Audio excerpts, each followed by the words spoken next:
መቀለ የመሸገው ጦር መግለጫ ወጣ። በመግለጫውም አቋሜ ይህ ነው ብሏል። በአንድ ወቅት በአቶ ጌታቸው ረዳ የህግ ደብዳቤ የተባረሩ የነበሩት ጀነራልም ንግግር አድርገው ፎክረዋል። ጥንቅራችን ከያዛቸው ዕለታዊ መረጃዎች መካከል ቀዳሚው ነው። በሳምንቱ የወጣ አንድ የደህንነት ትንተና በህወሓት መዋቅራዊ ቅርጽና ድርጅታዊ ቁመና ላይ ከፍተኛ ለውጥ መምጣቱን አመላከተ። ህወሓት የፖለቲካ ኃይል የመሆኑን ዘመን ማክተሙንና ቡድኑ በአሁኑ ወቅት የሶማሊያን አልሻባብ መንገድ እየተከተለ ስለመሆኑ ይህ የደህንነት ትንተና አመላክቷል። ህወሓትና አልሻባብ የተመሳስሎ መንገድ ንጽጽር መረጃውንም በዝርዝር የምናስደምጣችሁ ይሆናል። ሶማሌላንድ በሳምንቱ ታሪካዊ የሆነ ዲፕሎማሲያዊ ድል ጨብጣለች። ፕሬዚዳንት ኢሮብ በትናንትናው ዕለት ለመጀመሪያ ጊዜ ለሶማሌላንድ የሀገርነት እውቅና በሰጠችው እስራኤል ታሪካዊ ጉብኝት ለማድረግ ቴልአቪቭ ገብተዋል። ጉብኝቱን የተመለከተ መረጃም ይዘናል፣ የምትሰሙት ይሆናል። ሰላም ጤና ይስጥልኝ ክቡራን አድማጮች፣ አብራችሁን ስትቆዩ እነዚህና ሌሎችን መረጃዎችን ታደምጣላችሁ። ለቻናላችን አዲስ ከሆኑ ሰብስክራይብ በማድረግ እንዲሁም ቪዲዮንም ላይክ በማድረግ ይጀምሩ። በቀጥታ ወደ ዝርዝር መረጃው። መቀለና ዙሪያው የመሸገው ጦር የአቋም መግለጫ ወጣ። ይህ ጦር አርሚ 22 የሚባል ነው። ደብረጽዮንን ጨምሮ በአጠቃላይ የመቀለ ከፍተኛ የህወሓት አመራሮች የመቀለን ዙሪያ አልፈው ህልውናቸውን አደጋ ላይ የሚጥልን ኃይል አጥብቀው እንዲከላከል ኃላፊነት የተሰጠውም ነው። ከዚህ ቀደም ከነበረው ኃይል በተጨማሪ ሌላ ተጨማሪ ኃይል ሰልጥኖ በትናንትናው ዕለት እንዲቀላቀለውም ተደርጓል። የመቀለንና ዙሪያውን ጥበቃ የማጠናከር እንቅስቃሴ ሆኖም ይታያል። አዳዲሶቹ ይህን ኃይል የተቀላቀሉ ታጣቂዎች ሲሰጣቸው የቆየውን ወታደራዊ ስልጠናቸውን አጠናቃቸዋል ተብለው ተመርቀዋል። በዚህም ወቅት የሰሜን ምስራቅ ግንባር ዋና አዛዥ ሜጀር ጀነራል ማሾ በየነ፣ የመቀለ ከንቲባ ረዳይ በረሃና ሌሎችም ወታደራዊና ሲቪል ባለስልጣናትም ተገኝተዋል። በህወሓት በኩል የተደራጀውና የትግራይ መከላከያ ሰራዊቱ ወይም ቲዲኤፍ በመባል የሚታወቀው ታጣቂ ኃይል አርሚ በሚለው ንዑስ ክፍሎችና ሌሎችም የተዋርዶ ጦር አደረጃጀቶች የተደራጀም ነው። ህወሓት በዚህ መሰረትም ትግራይን በተለያዩ ንዑስ ግዛት ክፍሎች ከፋፍሎ ይህንኑ አርሚ በሚል የተደራጀውን ጦር በበርካታ ቦታዎች አስፍሯል። አርሚ 15፣ አርሚ 22፣ አርሚ 24፣ አርሚ 31፣ አርሚ 43፣ አርሚ 44 እና አርሚ 92 እና ሌሎችም አሉ። አርሚ በሌሎች ኮር በሚባሉ ንዑስ ክፍሎችም ተከፋፍሎ የተደራጀ ነው። ከነዚህ አደረጃጀቶች መካከልም አርሚ 22 እና አርሚ 42 የተባሉት ክፍሎች መቀለንና ዙሪያዋን ከማናቸውም ጥቃቶች እንዲጠብቁ ልዩ ኃላፊነትና ተልእኮ የተሰጣቸው የጦር ክፍሎች እንደሆኑ መረጃዎች ያመላክታሉ። በተለይ አርሚ 22 ከዚህ ቀደም ከደሞዝና ጥቅሞች ጋር በተያያዘ ሌሎች የአርሚ ክፍሎች ጥያቄዎችን ማንሳታቸውን ተከትሎ ጥያቄዎቻቸውን ወደ ኃይል ተግባራት እንዳይቀይሩ በመቀለ ዙሪያ ጥብቅ ቁጥጥር ሲያደርግ የነበረ ታጣቂዎች አደረጃጀት እንደሆነም ይነገራል። ታጣቂ ኃይሉ ከሌሎች አርሚ አደረጃጀቶች በተለየ ሁኔታ ለደብረጽዮን ማዕከላዊ ስልጣን ጥበቃ ቅርብና ታማኝ እንደሆነ መረጃዎች ያመላክታሉ። በዚህም መቀለ የሚጠብቀው ይኸው ኃይል ተጨማሪ የሰው ኃይል ሰልጥኖለት በትናንትናው ዕለት በነበረው የምረቃ ስነ ስርዓት እንዲቀላቀለውም ተደርጓል። የመቀለን ጥበቃ ከፍ ባለ ኃይል ማጠናከር የተፈለገም ይመስላል። በዚህ በትናንትናው ዕለት ምረቃ ስነ ስርዓት ላይ መግለጫ ያወጡት ያስነበቡት ይህ ጦር የትግራይ የፖለቲካና ኢኮኖሚ ማዕከል የሆነችውን የመቀለን ደህንነት የበለጠ አስጠብቃለሁ፣ ያለ ድካምም እሰራለሁ ብሏል። ይኸው የመቀለ ዙሪያ ጦር ነው የተባለው አርሚ 22 ባለ 7 ነጥብ መግለጫ ነው ያወጣው። በቅርቡ በሌላ አርሚ ላይ ለደረሰ ለተባለው ድሮን ጥቃትም አውግዟል። የስነ ልቦናና ሚዲያ ዘመቻ ቢካሄድብንም ለነዚህ ጥቃቶች አንንበረከክም የሚል የአቋም መግለጫንም አክሏል። በቅርቡ በባልደረቦቻችን ላይ የተፈጸመ የድሮን ጥቃት ለኛ አዲስ እንደሚያስደነግጥ አይደለም።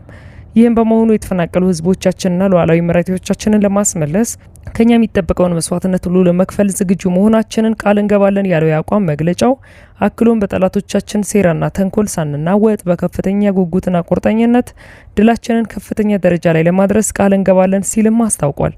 ህወሓት የፕሪቶሪያውን ስምምነት ቀሪ ቢያደርገውም ስምምነቱ ያስታጠቃቸውን ታጣቂዎች በዲዲአር ፕሮግራም ትጥቅ እንዲያስፈታ ተጨማሪ ታጣቂዎችን ከማሰልጠንና ከማስታጠቅም እንዲቆጠብ እንደዚሁም ከሀገር ውስጥ ሌሎች ታጣቂዎች ጋር ግንኙነቶችን እንዳይፈጥር የሚከለከልም ነው።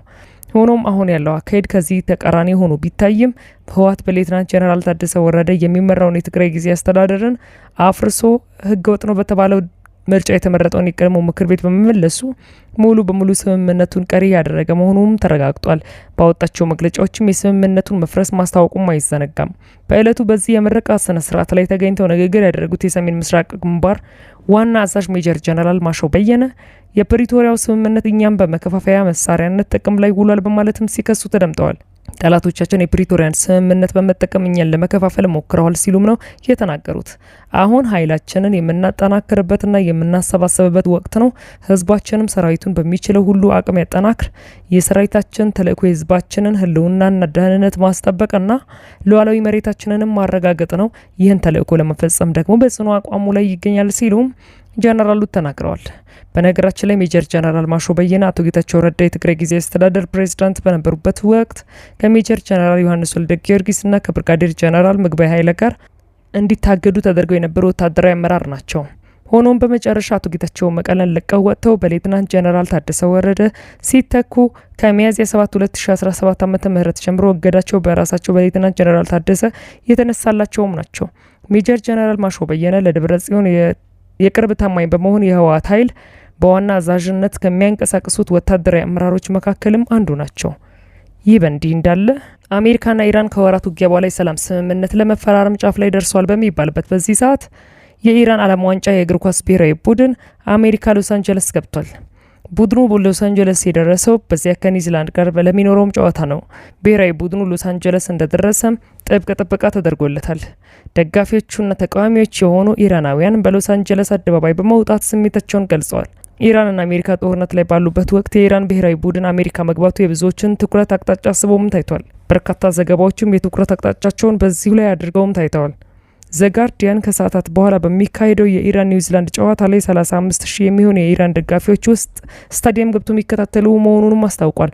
ቡድኑ በመጀመሪያ ከቴሄራን ወደ ሜክሲኮ የበረረ ሲሆን በሌላኛው የዓለም ዋንጫ አዘጋጅ ሜክሲኮ ዋና መቀመጫ በማድረግ ጨዋታዎችን የሚያካሄድ መሆኑም ታውቋል። የ2026 የዓለም ዋንጫ በአሜሪካ፣ ካናዳና ሜክሲኮ አዘጋጅነት የ48 ሀገራት ብሔራዊ ቡድኖች 104 ጨዋታዎችን የሚያደርጉበትም ነው። ከእነዚህ ሀገራት መካከልም አሜሪካና ኢራን ይገኙበታል። ይህ በእንዲህ እንዳለ በሳምንቱ የወጣ አንድ የደህንነት ትንተና በህወሓት መዋቅራዊ ቅርጽና ድርጅታዊ ቁመና ላይ ከፍተኛ ለውጥ ማምጣቱን አመላከተ። ህወሓት የፖለቲካ ኃይለኛ መሆን ዘመኑን ማክተሙንና ቡድኑ በአሁኑ ወቅት የሶማሊያውን አልሻባብ መንገድ እየተከተለ ስለመሆኑ ይህ የደህንነት ትንተና አመላክቷል። የድርጅቱ የቀድሞ አመራሮች ጭምር ቡድኑ ከፖለቲካ ኃይልነት ወደ ቀጠናዊ ትጥቅ ቡድንነት ሙሉ በሙሉ መሸጋገሩንም አረጋግጧል። ትንተናው ቡድኑ አሁን እየሄደበት ያለውን መንገድና እየወሰዳቸው ያሉትን እርምጃዎች በሶስት ከፍሎ በማስቀመጥ መንገዱ አልሻባብ ቀድሞ የሄደበት ጥርጊያ ነው ሲልም ይደመድማል። ከፋይናንስ ምንጭና ከወታደር ምልመላ ጀምሮ እስከ አጋርነት ስምምነት ድረስ የህወሓት አሰራር የአልሻባብን ፈለግ መከተሉን ትንተናው ያብራራል። በዚህ መሰረት የህወሓት የቀድሞ ፖለቲካ ሀሳቢ አሁን ላይ የጠላት ወዳጅ ነው በሚል አጭርና ቀላል መርህ መተካቱን ይገልጻል። ህወሓት አብዮታዊ ዲሞክራሲያዊንም ሆነ ሌሎች ቅመማዎችን ወደ ጎን በመተው ትጥቅና የትጥቅ ቅንጅቶችን ብቻ መመሪያ አድርጓል ያለው ትንተናው ቡድኑ እያሳየ ያለው ባህሪው አልሻባብ ዋነኛ መለያ ስለመሆኑ 3 ንጽጽሮችን አቅርቧል። የመጀመሪያው የፋይናንስ ምንጭና የህገወጥ ግብር አሰባሰብ ሲሆን አልሻባብ ዘካ በሚለው አሰራሩ በይዞታው ስር ባለው ማህበረሰብ ላይ ሃይማኖታዊ ታክስ መጣሉን ያነሳል። ይህ ታክስ ከፍተኛ ብዝበዛ የታከለበት ሲሆን ከጥሬ ገንዘብ እስከ ቁሳቁስ የሚሰበሰብ ነው። ሃይማኖታዊ በሚል የሚሰበሰበው ይህ የግዴታ መዋጮ በነጋዴው በአርሶ አደሩና በሲቪሊያኑም ላይ የሚጫን ሲሆን ቤተሰቦች ካላቸው እህል ቀንሰው እንዲሰጡም ይገደዳሉ። ከዚህ የሚሰበሰበው ገቢ ታዲያ ለአስተዳደራዊ ጉዳዮች ሳይሆን ትይዩ ለሆኑ የአልሻባብ ታጣቂ ቀለብና የጦር በጀት የሚውል ነው። ትንተና የዚህን ድርጊት ግልባጭ በትግራይ ክልል በህወሓት እየተከናወነ ስለመሆኑ በንጽጽር ያሳያል።